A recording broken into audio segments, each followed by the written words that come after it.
আমি আপনাদেরকে এখন দুইটা ভিডিও দেখাবো। এই হচ্ছে প্রথমটা।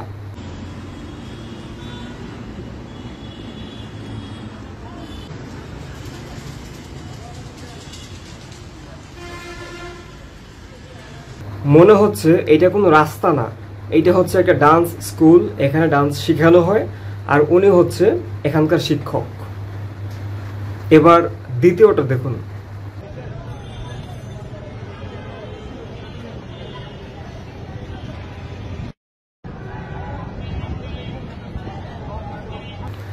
এটা দেখে মনে হচ্ছে এখানে কোনো নাটক বা সিনেমা শুটিং হচ্ছে।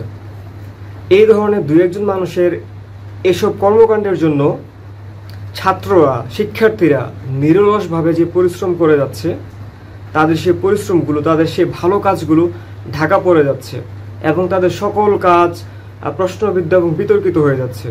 এদেরকে থামাতে হবে যেভাবেই হোক।